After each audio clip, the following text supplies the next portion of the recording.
Hello everyone, कैसे हैं आप सब लोग। Welcome back to ICT virtual classroom Dehradun. मैं निखिल राणा। क्लास 9 का अपना मैथ्स का टॉपिक हम कंटिन्यू करेंगे, जो कि है हमारा सरफेस एरिया एंड वॉल्यूम। उसके अंदर मेंस्ट्रुएशन के क्वेश्चंस हम कर रहे हैं। इसको मेंस्ट्रुएशन बोला जाता है एक तरह से। तो ये हम करने वाले, ठीक है। सारी चीजें आपने पढ़ी हुई हैं, सारी चीजें प्रीवियस आप लोगों ने अपने बेसिक कॉन्सेप्ट क्लियर किए हुए हैं। तो चलिए फिलहाल आज का पहला क्वेश्चन हमारा ये है। A joker cap is in the form of a right circular cone of base radius 7 centimeter and height 24 centimeter. Find the area of the sheet required to make 10 such caps. बहुत अच्छा question है, ठीक है। एक joker की टोपी base त्रिज्या 7 centimetre, ऊंचाई 24 सेंटीमीटर के एक सही परिपत्र शंकु के रूप में है, ठीक है। 10 ऐसी कैप बनाने के लिए आवश्यक शीट का क्षेत्रफल ज्ञात करें। तो ये यहाँ पे बोला जा रहा है इस क्वेश्चन में इस तरह से, ठीक है। तो कैसे आप इस क्वेश्चन को करने वाले, जरा थोड़ा मेरे को बताएं, एफर्ट लगाएं अपने और आंसर दें। आप चैट के माध्यम से आप हैंड रेज करके आंसर दे सकते हैं, ठीक है। तो चलिए फटाफट इस क्वेश्चन को करेंगे।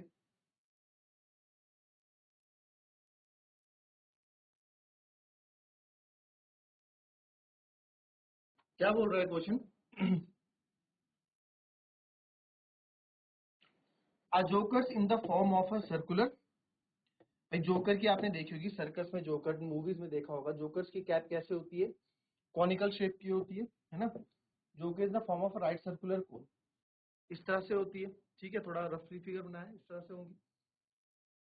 Of base of radius 7 centimetre, जो सर रेडियस है 7 सेंटीमीटर है। And height is 24 centimetre, height sir इसकी 24 सेंटीमीटर है। आपको बोल रहा है कि कितने एरिया ऑफ शीट रिक्वायर्ड होगी। एक बार बताओ, आप एज्यूम करो आपके पास टोपी है।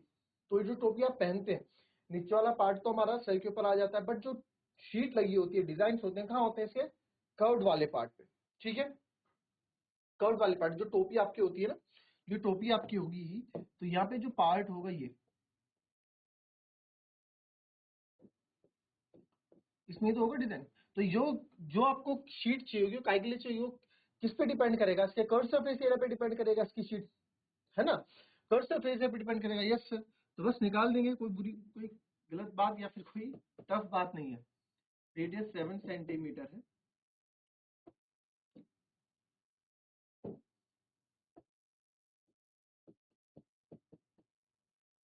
हाइट 24 सेंटीमीटर है। तो पायरल के लिए मेरे को स्लांट हाइट निकालनी पड़ेगी पहले तो, कर्व सरफेस एरिया के लिए, ठीक है। तो स्लांट हाइट निकालेंगे हम, under root h square plus r square. h is like 24 का स्क्वायर, 7 is 7 का स्क्वायर। 24 का स्क्वायर क्या होता है भाई? 24 का स्क्वायर आपको बता रखा है ना, मेरे को तो पता है, निकालते क्या 7 से 25 तक लर्न होने चाहिए। 4 का स्क्वायर 16, 2 4 जा 16 क्या 1, 2 4 जा 8, 2 16 1 17 और 1 2 2 जा 5 76। 7 का 14 है तो पता ही होगा। इसमें 49 प्लस करो, 9 6 15, 7 4 11, 1 2 और 625।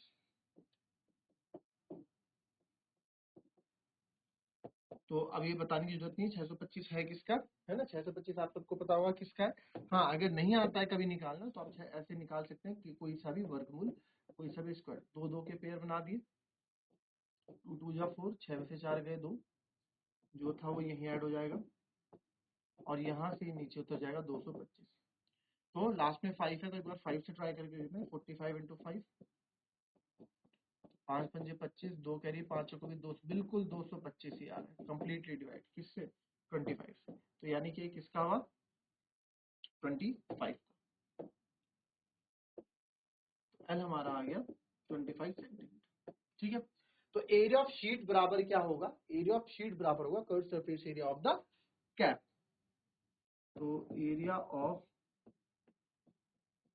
शीट रिक्वायर्ड आपको दिखाना पड़ेगा है कि sir area of sheet required जो है वो curve surface area of cone या curve surface area of cap आपका आएगा। तो कर्व सरफेस एरिया निकालेंगे जो पाई आर एल होता है। Pi is 22.7, radius is 7 and L is, radius 7 था ना, एल इज 25। तो आपने 7 से 7 कट गया, बहुत इजी यहाँ पे कर्व सरफेस एरिया आपका आ जाएगा 25 टू जो 50, 5 कैरी, 25 टू जो 50, 55, 50 सेंटीमीटर स्क्वायर। तो ये किसका आया? एरिया ऑफ ऐसी 10 कैप बनानी, तो एक कैप के लिए कितने लगने वाला है? एक कैप के लिए 550 सेंटीमीटर स्क्वायर लगने वाला है। तो एरिया या शीट रिक्वायर्ड है ना, क्या बोला उसने? Find the area of sheet, तो एरिया ऑफ शीट रिक्वायर्ड, तो area of sheet required for, तो देयरफॉर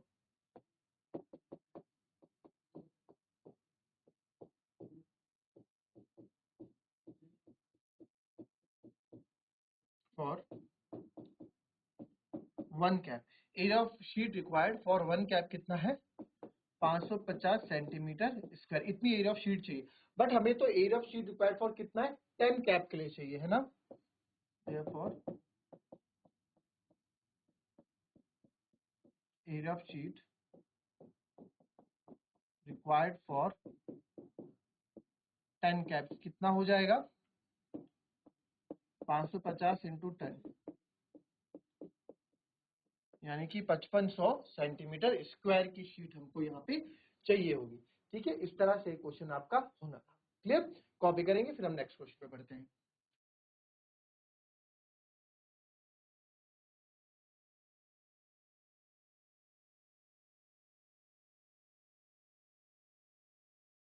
चलिए, now come to next question. ठीक है, अब हम नेक्स्ट क्वेश्चन में आते हैं। चलिए, क्वेश्चन को आप देखेंगे, पहले एक क्वेश्चन और हम आपको क्वेश्चन पढ़ेंगे। The slant height and base diameter of a conical tomb are 25 meter and 14 meter respectively. Find the cost of whitewashing its skirt surface area at the rate of 210 rupees per 100 meter square. ठीक है, ये क्या है बच्चों? ये आपका 100 metre square है। क्या बोला गया है कि स्लांट हाइट दी गई है, यानी कि त्रियक ऊंचाई, और बेस डायमीटर कॉनिकल टॉम, कोई कॉनिकल तुम्बक यानी का जो टॉम्ब होता है आपका, है ना, गुंबद जो होता है, वो कौन से शेप में? शंकु आकार के शेप में। ठीक है, कॉनिकल टॉम्ब, टॉम्ब मतलब गुंबद।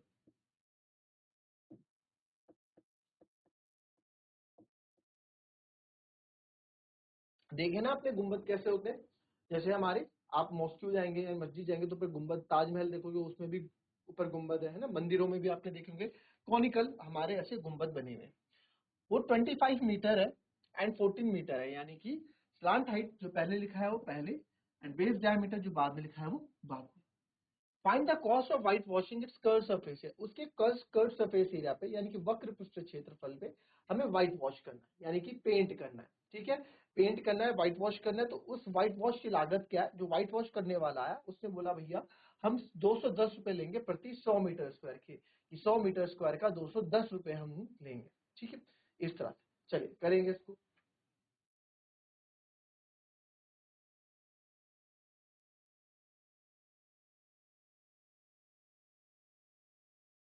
चलिए,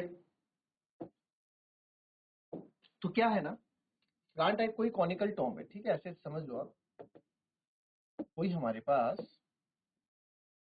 कॉनिकल टॉम है।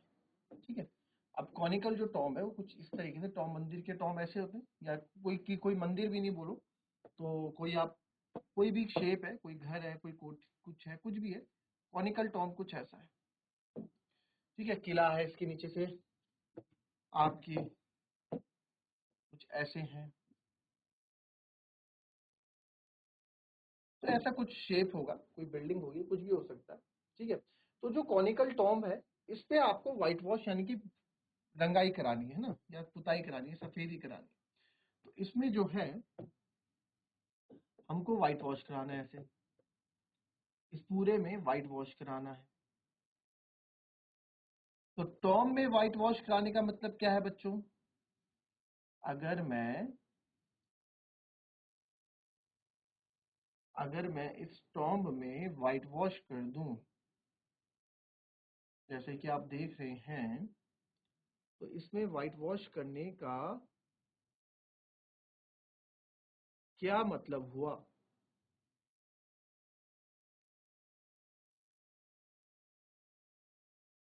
लो जी, बन गए हम भी पेंटर, कर दी हमने पुताई।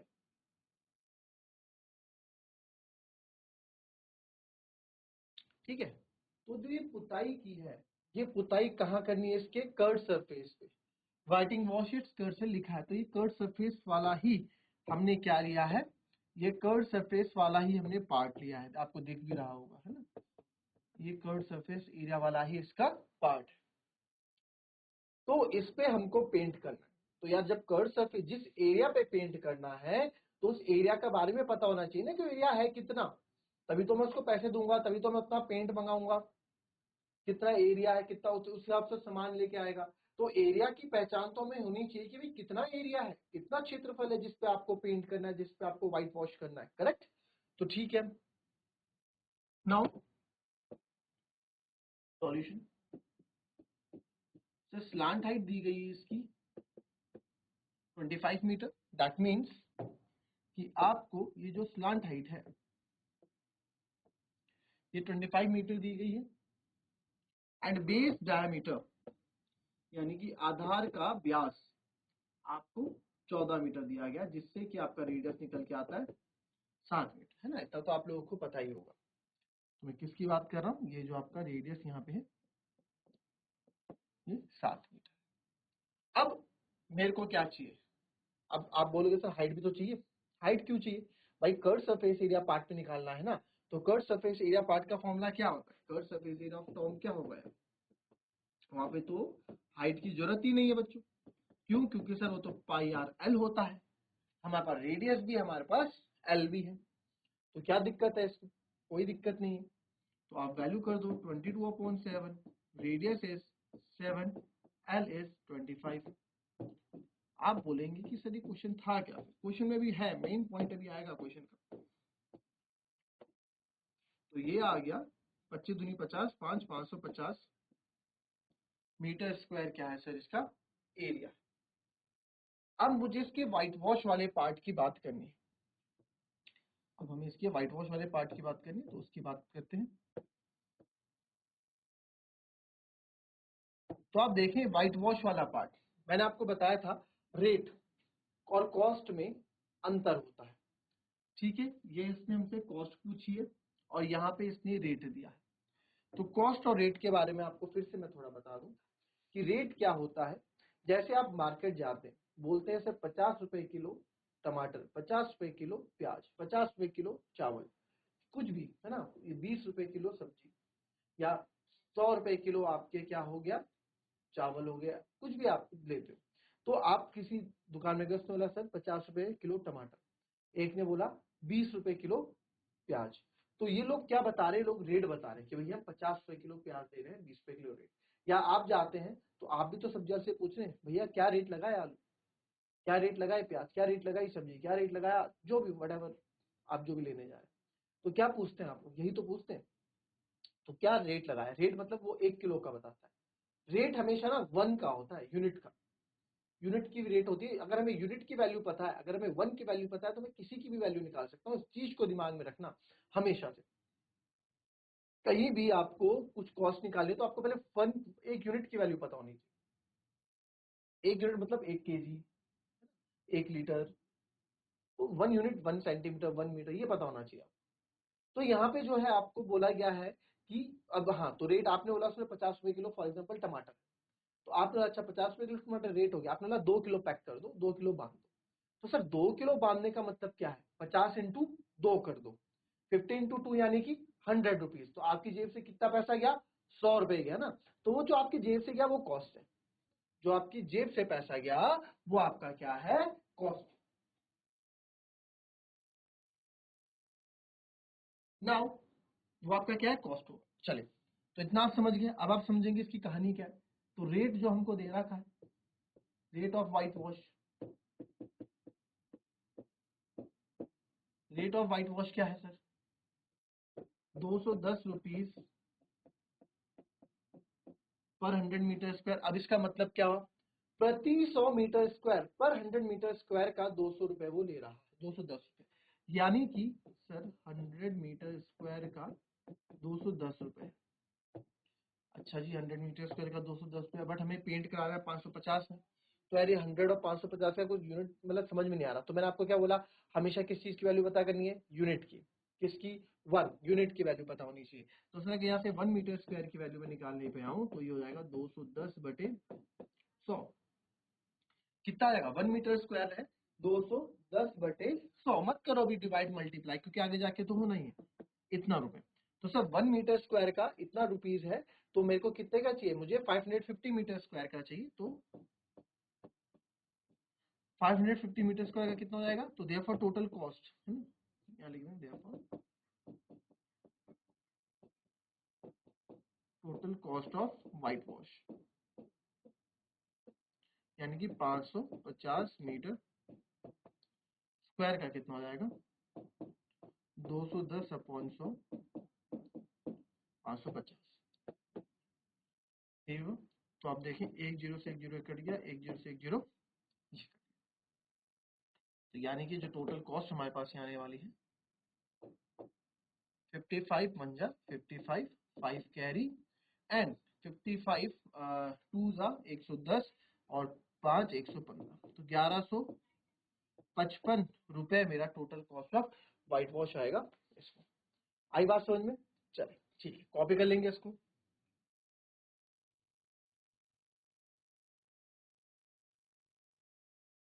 चलिए कम टू नेक्स्ट क्वेश्चन। ये क्वेश्चन आपको मैं होमवर्क के लिए दूंगा, थोड़ा मैं समझा जरूर दूंगा इस क्वेश्चन को, ताकि आप लोग प्रैक्टिस करें और आपसे क्वेश्चन समझ में आए। क्या बोला गया है? A conical tent is 10 metre high. आपने टेंट वेंट देखे होंगे ना, कॉनिकल टेंट है, कौन शेप में, कौन कर रहे तो कौन शेप होगा। 10 मीटर हाई है, स्लांट हाइट नहीं दी गई है, 10 मीटर ऊंचा है। क्या बोल रहे हैं कि 10 मीटर जो है ये टेंट ऊंचा है।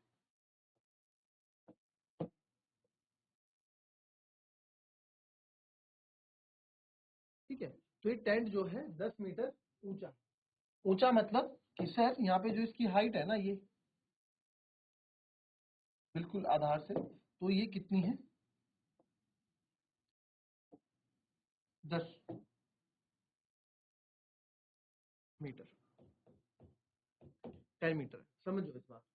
और बेस जो है 24 मीटर का इसका रेडियस। ठीक है, फाइंड स्लांट हाइट, पहला वाला तो बहुत इजी निकाल लोगे, किससे? L equals to under root h square plus r square से निकाल लोगे, करेक्ट।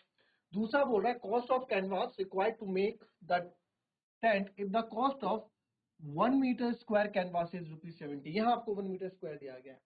तंबू बनाने के लिए आवश्यक कैनवास की लागत कितनी है यदि 1 वर्ग मीटर कैनवास की लागत 70 रुपए है? तो बहुत इजी है बच्चों यहाँ पे। क्या, अब देखो जो तंबू बनेगा, जो आपका सॉरी टेंट बनेगा, आप एज्यूम करो आप किसी फील्ड में हो, आपने आर्मी के टेंट देखे होंगे, एनसीसी के टेंट्स देखे होंगे, तो कॉनिकल शेप में रहते हैं। तो आपने जो टेंट्स देखे हैं, तो टेंट पे जो कपड़ा लगा होगा केवल कर्ट सरफेस एरिया वाले पार्ट में लगा होगा। नीचे तो क्या है, नीचे तो जमीन है ना, वहां आदमी बैठा है, कुछ या कुछ भी काम कर रहे हैं, टेबल रखी है, कुछ भी रखा है वटेवर। बट जो कपड़ा है वो कहाँ से है? वो आपके कर्व सरफेस वाले पार्ट को कवर कर रहा है केवल। तो यानी कि अगर आपसे यहाँ पूछ रहा है कि कॉस्ट ऑफ कैनवास, तो कॉस्ट ऑफ कैनवास कितनी कैनवास लगेगी? जितना कर्व सरफेस एरिया होगा उस टेंट का, उतनी ही कैनवास तो लगेगी। जितनी जितना इसका कर्व सरफेस एरिया होगा, उतना ही कैनवास का कपड़ा तो लाओगे टेंट बनाने के लिए, या से ज्यादा कम थोड़ा ना ले आओगे। ठीक है, तो इसका क्वेश्चन का आप कॉन्सेप्ट समझिए, करना क्या है, इसी तरीके से आपको क्वेश्चन करना है। तो मिलेंगे आपसे अपनी कल की नेक्स्ट क्लास में, तब तक के लिए be happy, be healthy and be safe. Thank you and have a nice day.